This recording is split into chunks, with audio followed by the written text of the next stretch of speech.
Greetings from Dear all, greetings from AFOMP. I welcome you all to another interview of Meet the Expert series by AFOMP to recognize the contribution of our own medical physics giants or seniors. It's always a great to look back and draw inspiration. For today's interview, we have with us our own Professor Kiyonari Inamura Memorial Oration Awardee 2023, Professor Agnette De Perio Peralta. Before meeting her in person, let us know about her a bit. Professor Agnette De Perio Peralta is our AFOMP Professor Kiyonari Inamura Memorial Oration awardee for 2023. She is an inspiration. Her journey, Professor Agnette De Perio Peralta worked for a long 42 years in the Department of Health before retiring in 2017 as an Assistant Secretary of Health.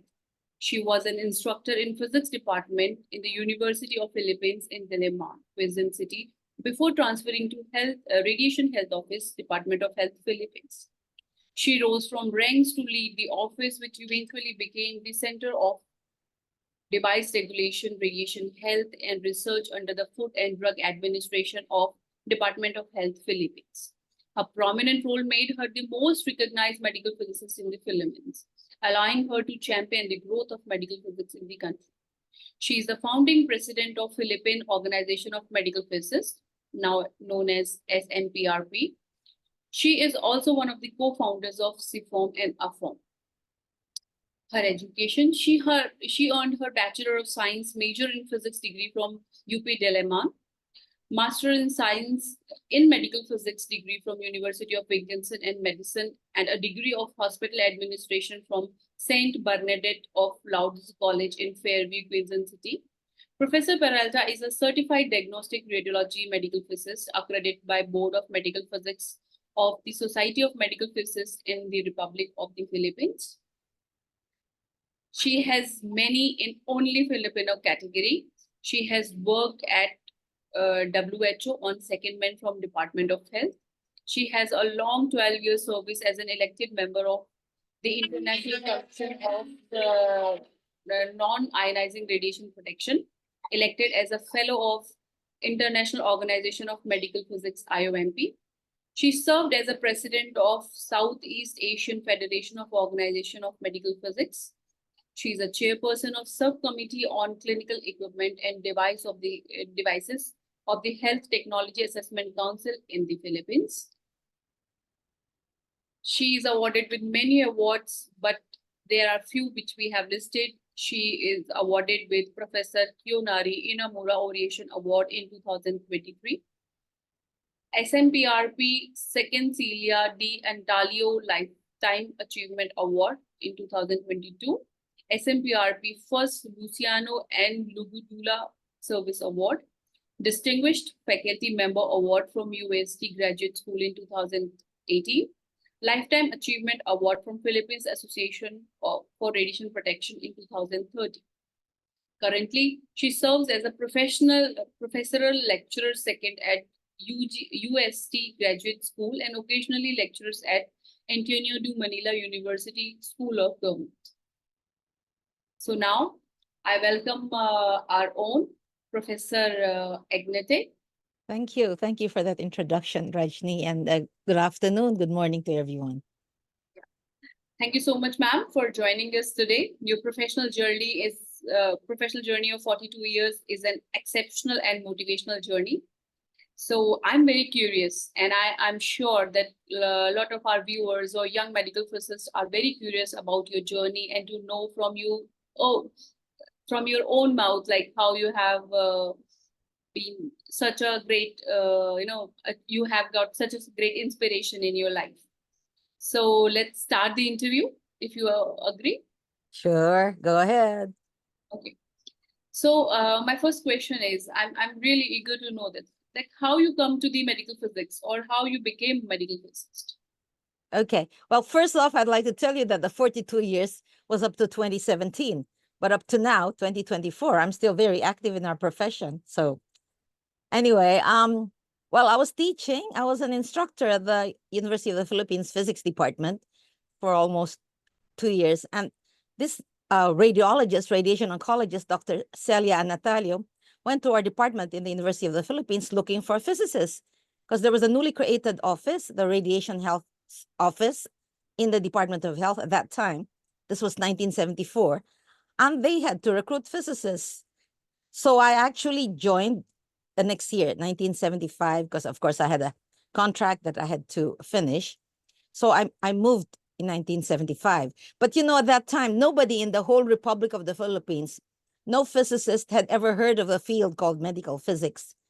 She started talking about this field to us, and she was a radiation oncologist and a diagnostic radiologist.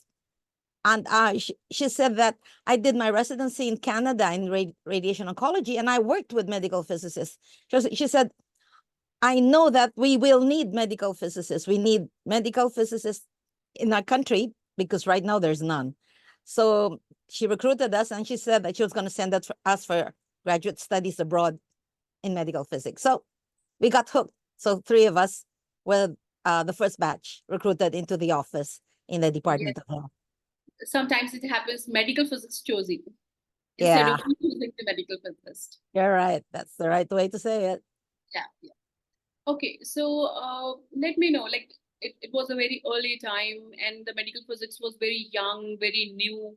So what was the ground reality of medical physics at your beginning and challenges you faced when you first Well, started? yeah. At the beginning, actually, at that time in 1975, there was really one medical physicist in the country, Mr. Luciano Nigedula, but he was already old. And yeah, he was really old. He lived to be 90 plus, but at that time he was in his 60s. And so he mentored us. 3 of us who moved to the Department of Health from the university mentored us. So we would tag along behind him.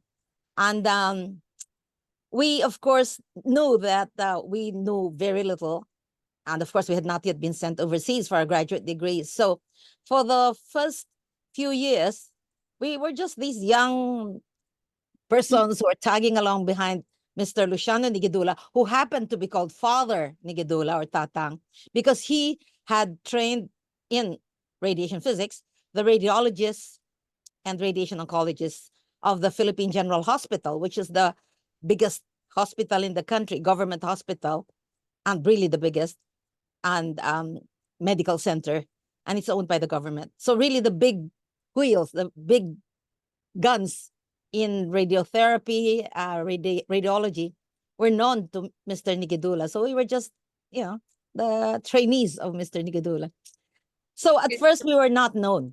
The profession of medical physics was not known. There were just a handful of us. There was another one at the then Philippine Atomic Energy Commission. So it was Mr. Nigedula and Mrs.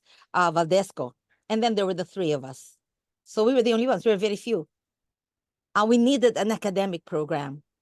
And so Dr. Anatalio, who we call the mother of medical physics, really pushed for a project with IEA together with Mrs. Valdesco of the Philippine Atomic Energy Commission. So the Philippine government submitted a proposal to IEA for technical assistance in establishing a master's program in medical physics in the Philippines. So that's how it all started. And that was in 1981. We had our first intake of graduate students in our medical physics graduate program at the University of Santo Tomas in 1981. And until July 2023, last year, UST was the only school offering the master's program in medical physics. It was only in August also of last year that a second university offered the master's program in medical physics, and this is University of the Philippines in Manila. So first hurdle, there were very few of us. Very few people had ever heard of the field called medical physics, even in the physics community. So yes, except for us and those who had heard of us. But other than that, very few. They didn't know what it was, what our field is. So it was a matter of talking, and making people know what we do. And this is an actual story. somebody asked Mr. Nigidula when he was working for the creation of a physicist position in a government hospital. He was interviewed by someone who was evaluating whether his request for a physicist would be created in the hospital. And he was asked this question. Mr. Nigidula, what is a physicist? Is that a physical education major? So he had to explain. And if you think that ended with him in the 1960s, no, even though, I'd been so long in the DOH, when I joined the DOH in 1975, I'd meet people. But the position that was created in the DOH, because we were a regulatory agency, as we still are, was health physicist. So health physics, radiation protection. But even the term physicist, many people within the DOH didn't know. So I had to explain. And I took that as a chance to explain to them what we do, what a medical physicist is. So as you can see, I talk a lot. So I guess I talk to so many people. So that's how it is. Yeah. It's always really good to know a bubbly medical physicist. Otherwise, it's a very stressful job. Because irony is that even after so many years, we still find it difficult to, explain to the people what medical physicists actually do. And it's a ground reality. Yes. So, yeah, but Rajni, maybe I can add, when I use the word medical physics, I add, it's actually radiation physics applied to medicine. So I talk about radiation. So I say, you can ask us about anything about radiation. And there are many types. There's alpha, beta, gamma, X-ray, neutrons, protons, microwave, radio frequency, infrared, etc., etc. And I tell them, we are the radiation experts. So we can say that we can, introduce us like the doctors of radiation. Yes. So from your experience in the ground reality, it was quite evident that our mentors play a very important role in students' life. And of course, mentoring something new is always difficult, but yes, we are grateful to our seniors who have mentored us and give us that path to move on. So Professor Peralta, for this whole long journey, what kept you motivated? Means how you are so dedicated to medical physics. Yeah, well, because for me, I was very fortunate to have been introduced to this field. Our profession, the medical physicists all over the world, actually are very, very helpful to each other. I feel this collegiality, and I tell my graduate students, I tell my students, you attend our international meetings, just approach any of the famous physicists who are known, or you've read their articles, just introduce yourselves and have your photo taken with them, and then you can email them even if they don't know you personally. In fact, one of them just emailed the medical physicist, introduced himself, and he needed data, and that medical physicist from overseas sent him all the copies of his papers, because he was just interested in one paper, but he got all those copies. But we're really such a helpful community, and I think we are bound together by the fact that very few people know our field.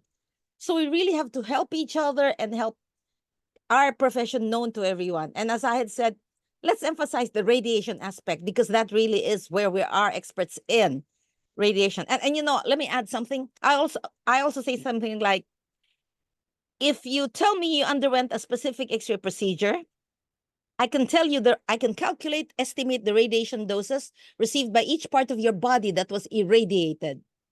I can also give you the risk of getting an effect and the chances of getting effects. So this kind of, okay. So I emphasize that one. And of course, when I talk about radiotherapy physics and the importance of a medical physicist there, all the more they go, oh. So again, I would like our younger generation medical physicists, and even us, of course, not to stop talking about our field to other people. Yes, that's true. In my opinion, the medical physics community is quite grounded, and basically by nature they are not means in behavior wise they are not too much of a medical professional. They are more of a scientist. Yes. So they love their silence and the peace of working quiet. So that's why maybe this may be a reason that we are not that visible now. But within, if you see the last decade, the people from the medical physics has come out with a lot of administration abilities, which have tried to show up the our field on a bigger platform, and that is what a AFOMP or IOMP now are doing. And I think now it is getting quite visible, but still we do have that problem. But we are on the path of solving it now soon. Maybe I can add something to Rajni. Yeah. I have been fortunate in that I had been with the DOH for 42 years. And so we have a central headquarters, and that's where all the central offices are. And I would attend meetings and all that. And of course, uh, even up to the Secretary of Health, I could approach them and when they say, "Oh, what's your profession?" I'm a medical physicist. So the Secretaries of Health also know of medical physics because of the fact that I introduced medical physics to them. And of course, they appreciate us and they have supported us. Another reason why I'm so I feel so fortunate to be in medical physics is also because of the support that has been given by, I can say, for the Department of Health, the Secretaries of Health, but also for the Philippine Atomic Energy Commission, which is the second national regulatory agency for radiation. They take care of the radionuclides regulation, and we take care, our office in the Department of Health takes care of regulation of radiation from devices. So that's both ionizing and non-ionizing. Now, both the Department of Health, the Ministry of Health in your country, but ours, Department of Health, and what's now called the Philippine Nuclear Research Institute, it used to be called PAEC, which is under the Department of Science and Technology. We have had support from the two national departments. So we have been very lucky, really, at least in the Philippines, I can say that, with the support and access. We can access lucky and very dedicated and hardworking and focused. I must add all those things, because when I was going through your professional journey, the details, and I was just wondered, like, how you have you have shown such an administration skill. You have introduced medical physics to ministry levels, because now, as I am working in a developing country, India itself, and it's very difficult to introduce or to get recognized in the medical or healthcare world on political level, because medical field is so big, and to include yourself again from the non-medical background, it's very difficult. And you have rose from ranks to ranks, and you have achieved something. You have achieved so much, a kind of a leading positions in the management. So it's really difficult, and it's required a lot of dedication, hard work. And young medical physicists like me are always grateful to seniors like you. Like you only have get us recognized up to that level. I would like to add as well that we have been very lucky, and I say it for the whole world, especially the developing countries, because we have two United Nations agencies that have been supporting medical physics. There's the World Health Organization and the International Atomic Energy Agency. It's really fantastic. Medical physics has been very, very lucky in having these United Nations agencies supporting us. My studies in the United States were funded through a World Health Organization scholarship grant. And they play a very important role in our lives. They update us, they educate us, they support us, they help us in every possible way. So we really have been very lucky. But I also have to add that some countries too, like the British government, my two colleagues did their masters in medical physics in the UK through a British Council. No, one of them, British Council scholarship. Two of us, WHO. Now there's one in Australia on a scholarship. Oh, now we also have had graduates who did their PhD already in Europe because of Erasmus Mundus scholarship grant. So there's so much opportunity that is there for you guys. So go, go, go. So I must thank you. I must thank you for such kind of opportunities. Thank you so much. Okay, so my next question is, like in your whole professional journey, what is that professional accomplishment which has given you an ultimate satisfaction or happiness? For me, it's the fact that we have produced graduates in our MS Medical Physics program that are now all over the country working as radio-onco medical physicists, mainly a handful in diagnostic radiology, medical physics, and very much less in nuclear medicine. Unfortunately, though, of our graduates, we have lost about 7% to working overseas. So about 7% of them graduated and got some experience here, then were Yeah. recruited to work overseas. Yeah, now I can see a pride of a proud teacher.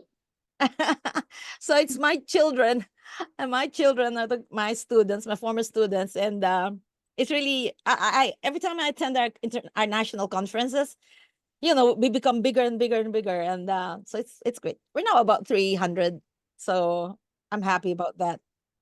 Yeah, that's really great. So, so what do you think? Like with the current rate of evolution, how you see the future of medical physics? Well, definitely a lot of research is ongoing, and as you know now in radio onco, it's now proton therapy and all that. But there really is a lot, Artificial intelligence.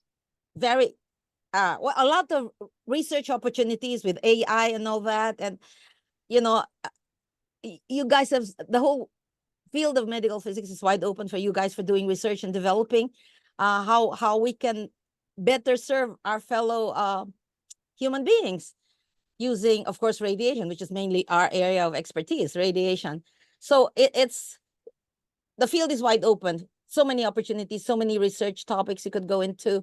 And but for me, what we should all keep in mind, we should always be grounded because we are here to serve. And we should So, always, yeah, we should not just think that we did this and we did that, but you have to realize that we started from the same in India. You're pioneers. Started with essentially zero knowledge about medical physics, and we learned, we studied, and then we built up and produced our clones, other medical physicists. yes, I agree. Yeah. So, Professor Agnette, what's your life philosophy and what is your message to the young medical physicist generation?